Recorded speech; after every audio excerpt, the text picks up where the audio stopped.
I feel ये carbs का angle बहुत ज़्यादा ज़रूरी है, क्योंकि आजकल लोग जानने लगे हैं कि शुगर को कैसे हैंडल करना चाहिए, कोल्ड ड्रिंक से दूर रहना चाहिए वगैरह, पर कार्ब्स को समझ नहीं पाए।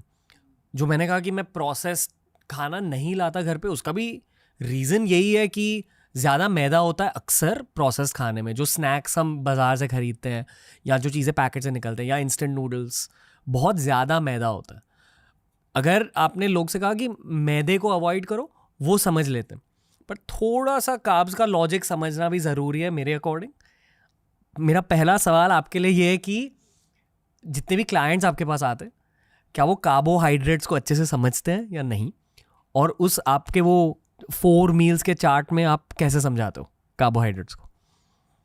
सो कार्बोहाइड्रेट्स का ऐसा है कि हम 50% कार्ब्स पे सबको रखते हैं जी। जो उनकी रिक्वायरमेंट होती है। अगर हम कुछ भी कैलोरीज 50% हम दिन भर में कार्ब्स देते हैं ना। कार्ब्स क्या होता है कि हमें केवल रोटी, राइस, ब्रेड, कुरमुरा, पिज़्ज़ा, पास्ता इन सब से ही नहीं मिलता। कार्ब्स हमें वेजिटेबल से भी मिलता है।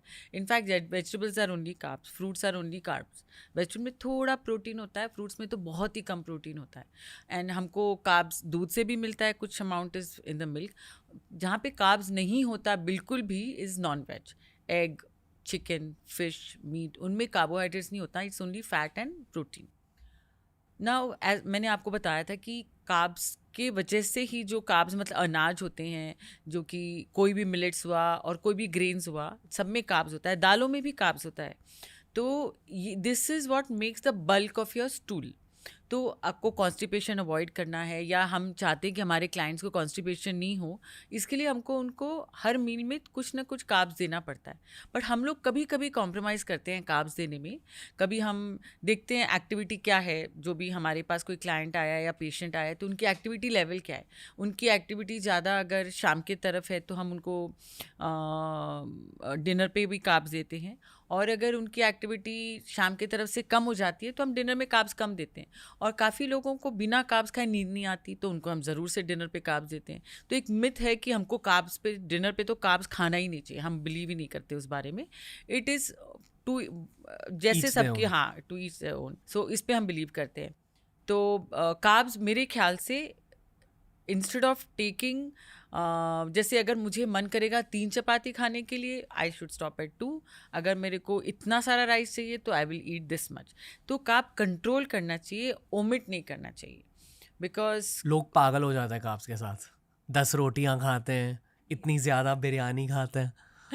या बट हमारे पास अभी आजकल ज़्यादा कार्ब्स खाने वाले कोई नहीं आ रहे हैं। अच्छा। हाँ, अभी एक एक ही हम लोग, कल ही हम लोग ने एक क्लाइंट को कंसल्ट किया हु वाज 150 kgs। अभी वो जो खाना खा रहा है और हमने जो उसको दिया है, ज़्यादा कार्ब्स दिया है। क्योंकि क्या हो रहा है कि जो वो लोग को लगता है उनको रोटी 2 ही खानी चाहिए, 3 ही खानी चाहिए, बट आप अपने शरीर का साइज़ देखो तो मैंने उसको 5 रोटी दी है खाने के लिए, बिकॉज उनकी इतनी ज़रूरत पड़ेगी। हमारा एक ही एम होता है कार्ब्स देने के पीछे कि आप डिविएट ना करो, आप अपने आप को मतलब चीट ना करो डाइट पे। That is the main thing, right. हमने आपको कैलोरी काउंट डाइट दिया है, ब्रेकफास्ट में आपको 2 टोस्ट दिया, लंच में 2 चपाती, इवनिंग स्नैक्स में थोड़ा कुरमुरा दिया, जो भी दिया, डिनर पे कार्ब्स दिया। अगर आप उसको फॉलो नहीं कर पा रहे हो, आपके पास कार्ब्स कम है और आप मीठा खा रहे हो या कार्ब्स बढ़ा के खा रहे हो, तो वो द पर्पस इज़ लॉस्ट। इसके लिए हम लोग सफिशिएंट कार्ब्स देते हैं। ऑफ कोर्स कार्ब्स हमको कम करना पड़ता है, बिकॉज अल्टीमेटली कार्ब्स कम होता है तभी तो फैट बर्न होगा। जी। ठीक है। The formula of weight loss is 7,700 calories. जब हम एक किलो के लिए कम करने के लिए हमको 7,700 कैलोरीज डेफिसिट मिलना चाहिए। हमारा काम होता है पर डे डेफिसिट क्रिएट करना through the exercise 300 calorie and through the diet another 400-500 calorie. हमें पहले मेंटेनेंस कैलोरीज के बारे में बात करना पड़ेगा मैम, ताकि लोग आसानी मतलब बेसिकली आपकी बॉडी के लिए पेट्रोल चाहिए रहता है। पेट्रोल आपको खाने से मिल रहा है। पेट्रोल को मान लो हम कैलोरी कहेंगे, बेसिकली एक अमाउंट ऑफ कैलोरीज रहते हैं जो आपके वेट मेंटेनेंस के लिए चाहिए होता है। अगर उससे ज़्यादा कैलोरीज खाए तो वेट बढ़ेगा, बढ़ जाता है, और अगर कम खाए तो वेट घटेगा। तो आप कह रहे हो कि 1 किलो घटाने के लिए 7,700 कैलोरी कम का डेफिसिट चाहिए, कमी चाहिए। जी, मतलब ये आप डिवाइड कर सकते हो एक हफ्ते में भी, एक महीने में भी, एक साल में भी। नहीं, जनरली एक से हमारा इसमें भी एक थ्योरी है कि अगर आपको वेट लॉस करना है, it should be 1% of your body weight per week.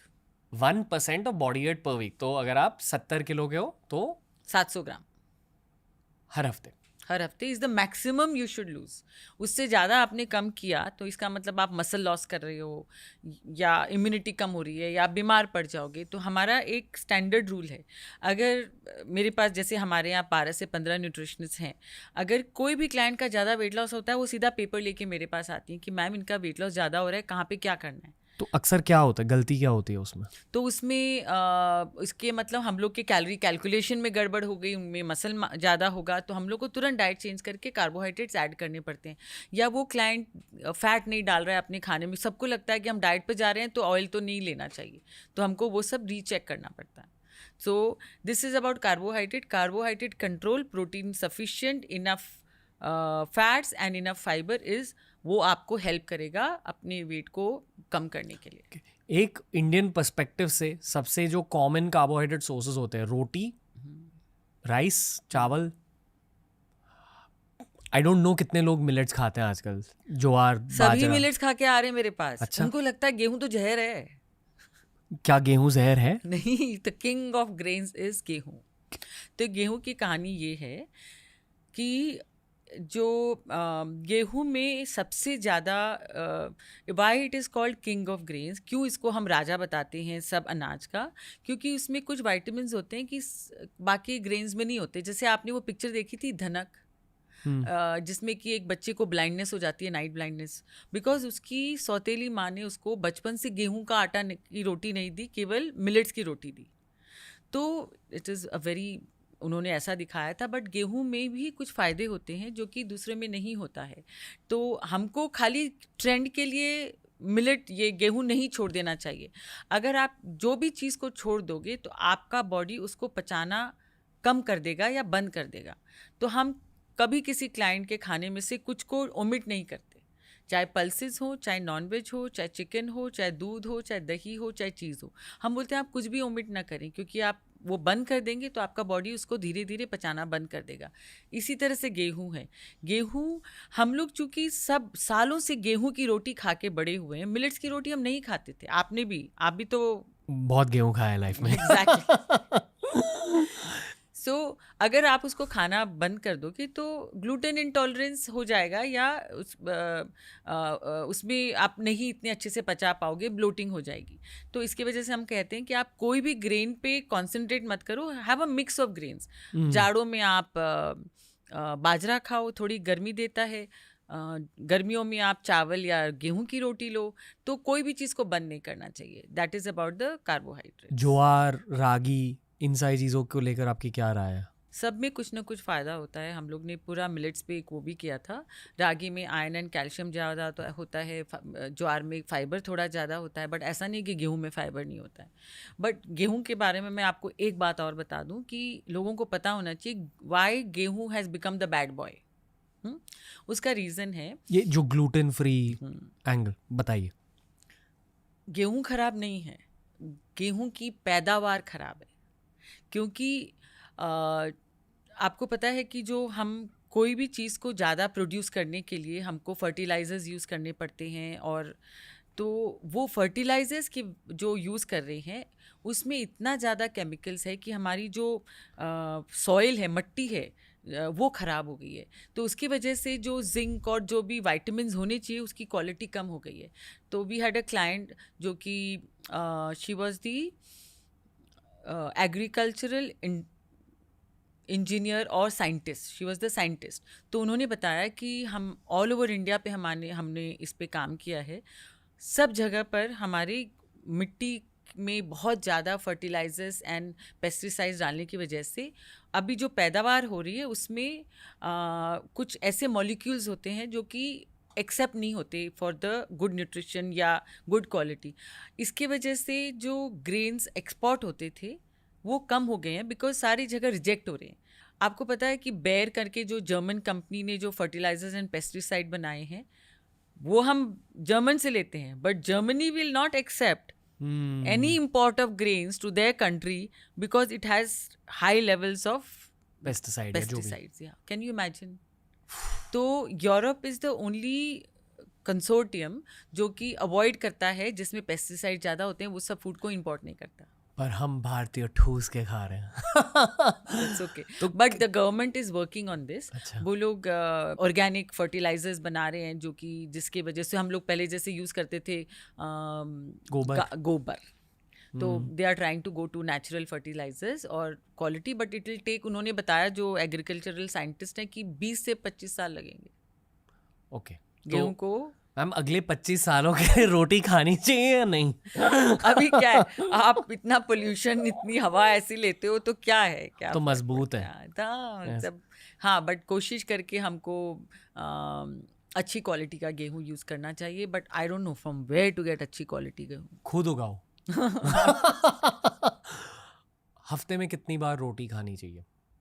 रोज खानी चाहिए. कितनी बार की? जैसे आपने कहा कि अनाज भी अलग अलग लेना चाहिए, तो that's what I usually focus on कि एक दिन नाचनी, ज्वार, चावल, गेहूं. मैं गेहूं 2-3 बार खाता हूँ क्योंकि मैं पंजाबी हूँ, तो वो like that's childhood for me. पर ये सही है जो मैं कर रहा हूँ? या नो प्रॉब्लम. आपकी बॉडी में उन सबको पचाने की शक्ति अच्छी हो जाएगी क्योंकि आप सब तरह का ग्रेन्स खा रहे हैं. मुझे गलत फील हो रहा है कि मैं आपसे फ्री कंसल्टेशन